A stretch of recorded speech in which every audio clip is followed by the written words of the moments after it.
Welcome back to the channel, football fans. What an absolutely insane game we just witnessed. Spain defeats France 5-4 in the UEFA Nations League in one of the craziest games ever. And Lamine Yamal completely took over the show. Today we're watching how the media reacted, including ESPN and CBS Sports, to this historic performance from Spain and the absolute humiliation of France, led by none other than Kylian Mbappé. So stay until the very end because this is pure gold. Don't forget to subscribe, turn on the notification bell, and drop a comment telling us where in the world you're watching from. Let's go. Can Spain march on to the final where they will be facing Portugal in the Nations League? When you take a look at Spain against France in recent knockout rounds, this is how things are shaping up. We've seen it plenty. Euro 2024 semi-final again. Spain coming through there. 2021 final, France. And Euro 2012 quarters, and it was Spain who advanced there. So 1 out of the 4 would go France's way. And we've got Julien Laurent joining us now to talk more about it. That was a thrilling semi-final, wasn't it, Jules? It was pretty amazing. I mean, from a French point of view, 4-0 or 5-1, it looked very much humiliating. But it's really the two sides that we expected first.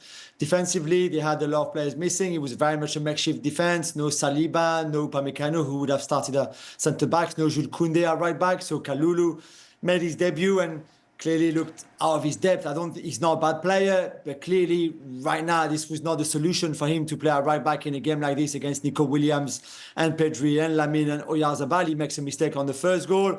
A lot of it comes on his side, to be fair. So a bit of a nightmare debut for him. But then going forward, especially now with Ryan Cherki, who's the big winner of the night for France, because after coming on after 64 minutes, it was just incredible. I thought in everything he did pretty much.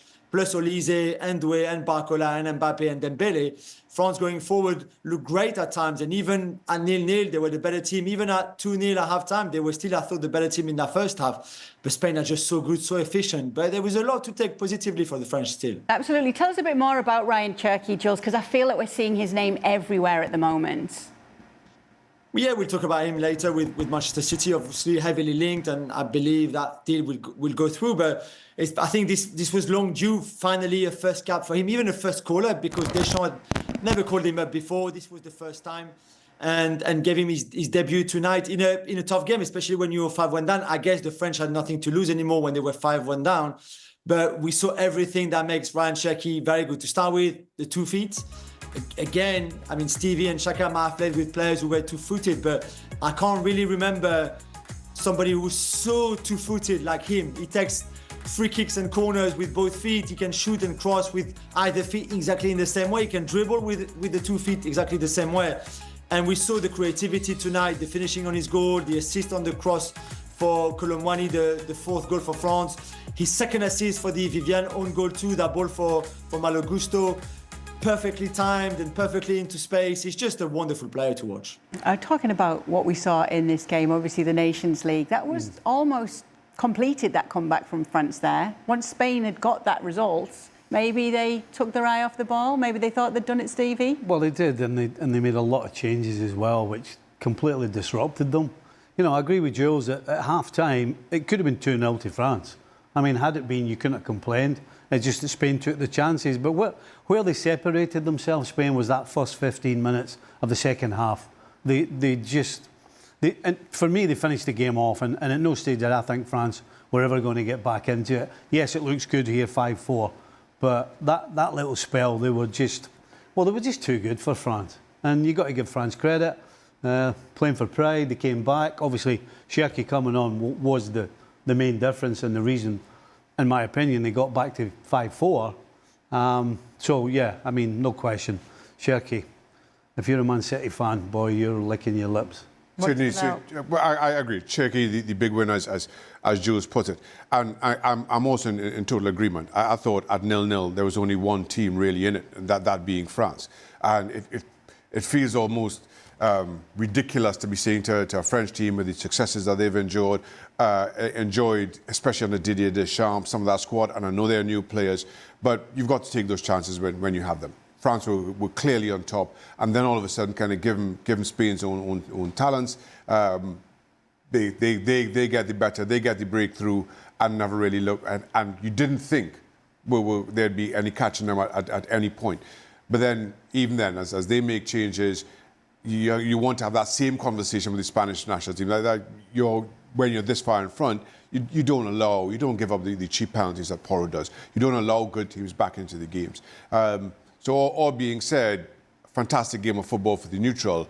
Probably the two most frustrated men in the stadium were both managers, because you see how this game kind of swung in roundabouts in ways that players of this quality, football at this level, should not. Obviously, Spain are the reigning European champions. Are they the best team in the world right now, though, Jules? It's hard to tell. I mean, I don't think they were that convincing. Yes, they won, and they were very clinical. As we said, Stevie's right. The first 15 minutes of the second half, they were fantastic. But they were rattled in that first half. They were rattled by the Dutch, by the way, in the quarterfinals, where they managed to go through to the semi-finals, but were a little bit lucky. I felt over the two legs back in March. So it's been a long season as well for them, and we can see the changes made. But what I would like to point out, and it's not me trying to find excuses for France, but this was very much Spain's first team, top team. You could have put Morata or Dani Olmo for Oyarzabal, but they were both on the bench. You could have put Fabian Ruiz in midfield, maybe instead of Mikel Merino, for example. But apart from that, this is their team. For the French, as we said, a few players missing pretty much everywhere, also in midfield. And when it's the case, when Spain are like that, with their strongest team, with players high on confidence, clearly having that confidence that they can face anybody and win, whatever way they will find a way to win, then I think it's a massive plus that the French don't really have right now. Yeah. You know it's coming, Jules, obviously. We love this conversation here at the moment. Lamine Yamal, Ousmane Dembele, Ballon d'Or. And of course, this game got everybody talking about it once again. Everybody being us guys on ESPN FC, of course. Yeah, I mean, if you want to base it on the game tonight, Ryan Cherki wins the Ballon d'Or. For me, it's as simple as that. And this is how a bit silly sometimes those conversations and debate are, because his 30 minutes on the pitch is better than anybody else who have been on that pitch. Lamine scored a penalty and then scored a goal that Macmillan should have saved. Dembele missed a couple of good chances that he should have taken, really, and then came off injured. Ryan Cherki was the outstanding player for me in the game tonight. So this is it. The debate will continue over the Club World Cup, where Lamine won't be, but Dembele will be. So every time Dembele will do something, we will say, wow, look at this. He's ahead of Lamine now, or Raphinha, or Kylian, or whatever. But on tonight's game, for me, then you give it to Ryan Cherki. Yeah, are you ready for a whole summer of it, guys? Because that's what's coming. Can't wait. Oh, boy. Anything stand out tonight in this debate? In this debate, not an awful lot. I'm in agreement with Jules. There's not a lot you could take from either performance. I guess it's kind of what you'd expect from both of those.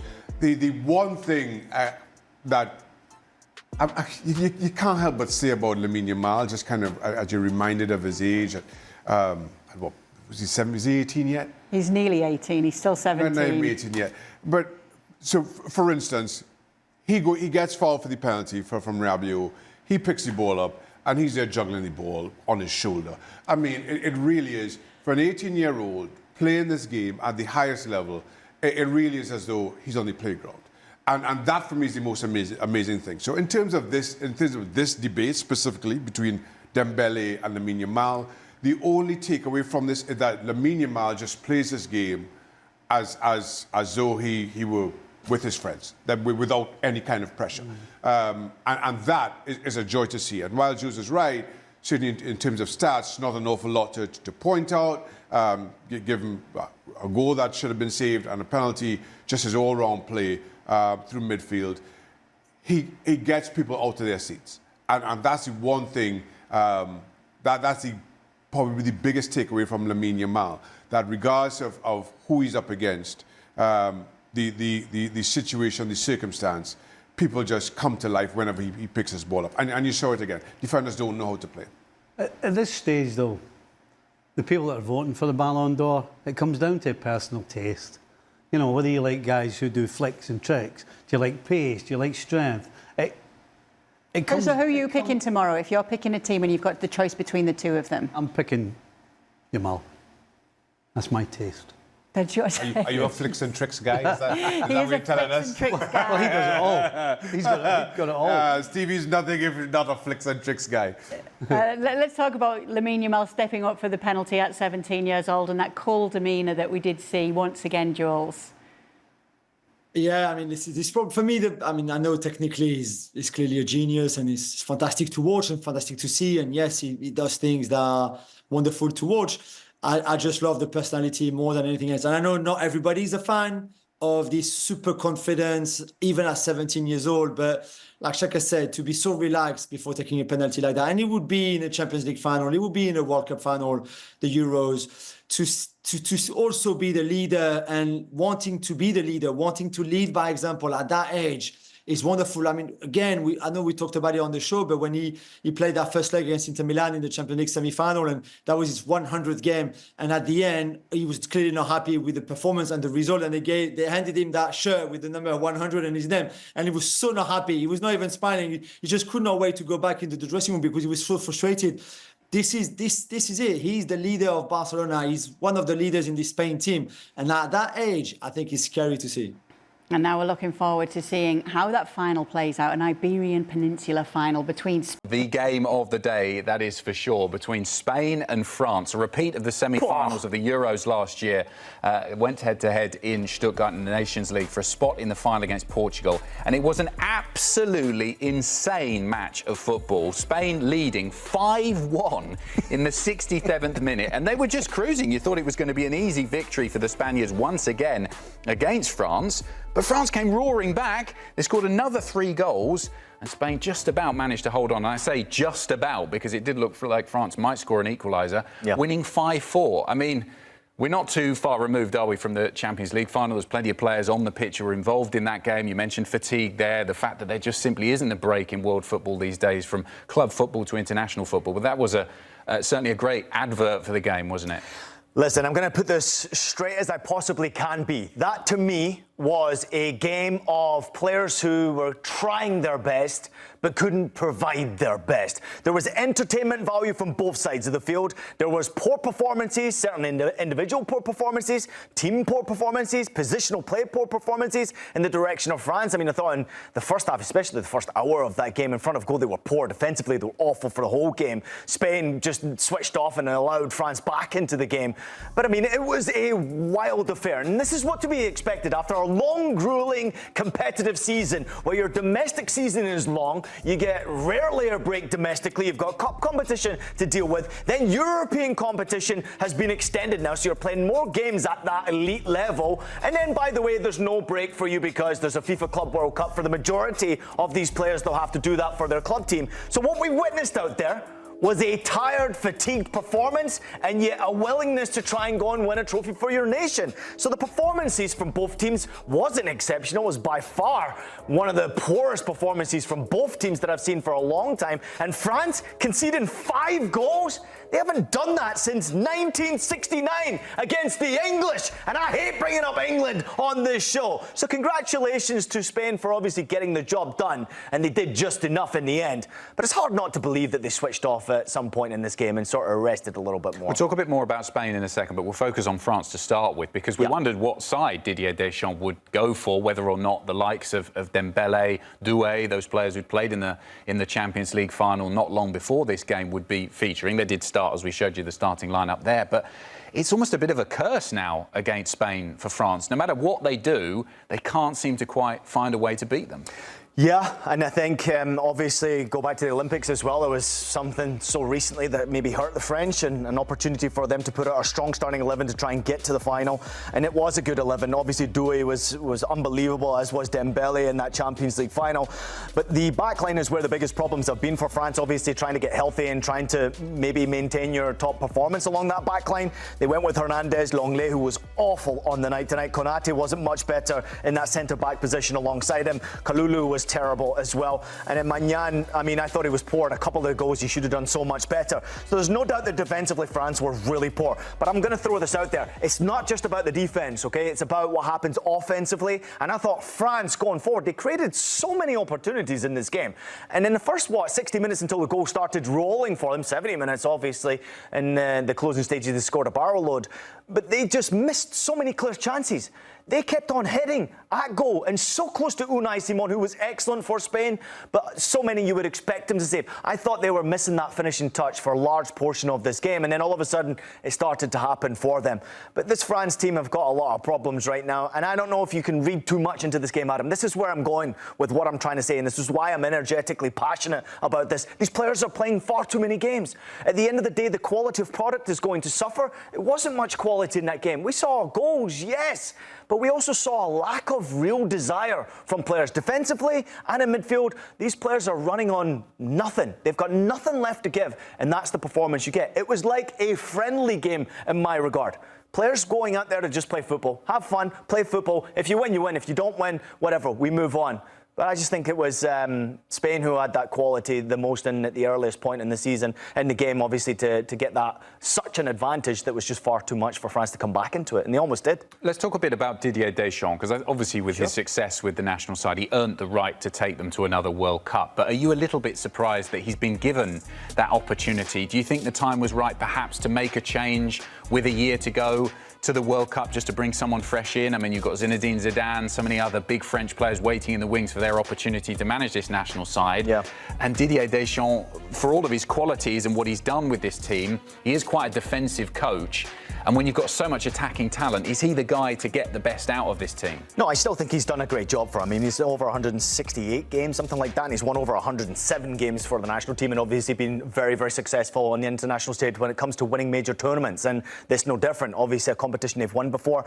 I'm really excited for him regardless, because yes, you normally would see that rotation, that change, a younger coach coming in and maybe grabbing some sort of new momentum going forward into major competition, but we're so compact with the scheduling that there's not much time to get this group together, right? Let's put it into perspective. You've got all of your players who are spread around, obviously, European football right now, and the majority of them, and they're all asked to play so many games. So the time you have on the training ground is limited, if any. So if a new manager did come in and you didn't re-sign Deschamps, he's not going to have too much time. Obviously, there are some nations out there who are struggling with that right now, having momentum going into a major competition. France still have enough to be able to compete in 26 to win it. They clearly have, obviously, individual talent. We know that. And I think as a team, when you recognise some of the youngsters, I thought Cherki, when he came on the field, obviously with the assist and the goal that he got in this game, he shone bright as well. They've got young players that they can influx into this group. Thierry Henry's Olympic side were excellent. I thought they were very, very good. But again, they also missed at that final hurdle against Spain in the Olympics last summer. But there's a number of players from that group who have already pushed themselves into prime position, where Deschamps understands, knows where each player is going to be able to fit into his system and how to get them to fit in as quickly as possible so that they can be competitive. This one, I'm not reading too much into it. I really am. I know they're disappointed that they're not going to the final, but at the end of the day, these players are running on empty right now, and you got that type of a performance for them for the majority of this match. Yeah, the French players are probably glad for a bit of a break. They'll be straight on the plane down to Saint-Tropez and just chilling out with hiring out your villa, mate, and the rest of them. When we focus on Spain, I think when you look at the official world rankings, Argentina are world number one at the moment. But do you think that Spain are potentially the best team in the world right now? I wouldn't say they're the best team in the world. They're certainly competitive. Again, we didn't see the best Spain in this performance at all. I mean, they were vulnerable. They were open. They left themselves exposed to far too many shots in this matchup. I mean, the amount of shots that France had in this game was absolutely insane. They took 24 shots. They had 9 on target. That's not, in my personal opinion, the best Spain that we've seen in recent years, but they're on an unbelievable run right now. I think it's 19 games now they're unbeaten, and they have got youth at their exposure right now. The average age of this starting 11 that went out there was 25, and of course they could have scored more goals. I mean, Spain realistically could have had 7 or 8 goals in this game, and they probably should have had 7 or 8 goals in this game. They'll have to settle for the 5 that they went through with. But they're a dangerous team, and I think the influx of young players who have come through, obviously domestically with Barcelona most recently, it's been unbelievable to watch how quickly they've come to the forefront. And then you've got one of the best players in the world right now, Lamine Yamal, who's running the show for them right now. The 17-year-old kid is absolutely dominating football. Pedri was excellent again, don't get me wrong, but Lamine Yamal right now in this type of form, there's no better player in world football than him right now. He entertains us at no end. The goals that he is scoring, the assists that he is providing, the entertainment off the ball, the fact that he actually picks up ball and looking for nutmegs in the middle of the field. I mean, this guy's just gone through a grueling season. He's still 17 years old. He's played over 100 games for Barcelona. He's played over 20 games for his national team now, and yet he's still absolutely banging in the goal. 6 goals, 8 assists, obviously, in 20 appearances is unreal. But he is just one shining bright star right now for this unbelievable, talented group of players that are, in my personal opinion, not quite there just yet to be called the best in the world. But who else is competing with him right now? And he linked up really well with Nico Williams. You can see there from that graphic. 27 caps, 6 goals and 7 assists for Nico Williams. He's putting up great numbers for the Spanish side. And I think as they build towards the World Cup next year, he's a guy who's going to be very much at the forefront of that team going forward. Yeah. A lot of the discussion coming into this game was the Ballon d'Or battle. Ousmane Dembele on one side of the pitch for France and then Lamine Yamal at the other end for Spain. But from what you're saying there, it's only one winner in terms of Yamal. Well, I think Ousmane Dembele obviously scored a number of goals in 2025 that's caught our attention. Nobody expected that. And I think his season has also just blown us away with how fierce he's been in front of goal creation, and obviously the leadership quality that he's shown, in my personal opinion, has taken his own personal game to the next level. It was similar to the product that we saw from Ousmane Dembele at Borussia Dortmund before he made that 100 million move to Barcelona, and it didn't quite work out for him. But he's still a talented player that will, I think, be the favourite still. Because Lamine Yamal had at one point a dip in the season, and yet the statistics in 2025 are still good. I still want to see more, and I think maybe I'm crazy from asking for more from Lamine Yamal. Statistically, I want more goals and I want more assists because they're clearly out there for him. But when he goes into a match like this at 17 years old, after coming off what he has had, a ridiculously grueling campaign where he clearly wants to play every single game, at this moment in time, right now, he's the best player in the world. He's the most entertaining player in the world. And at 17 years old, we should be considering ourselves incredibly lucky that we're getting to watch. And honestly, what a performance from Spain. What we saw today wasn't just a victory, it was a statement. Lamine Yamal is simply unbelievable. Only 16 years old and already deciding games at the highest level, humiliating a team like France with Mbappé on the field is just crazy. I truly believe that if Spain keeps playing like this, they will beat Portugal in the final, no doubt about it. This new generation is special. Let me know in the comments. Do you believe Spain will lift the trophy? Don't forget to leave a like, subscribe to the channel, and turn on the notification bell so you don't miss the reaction to the final. See you in the next video.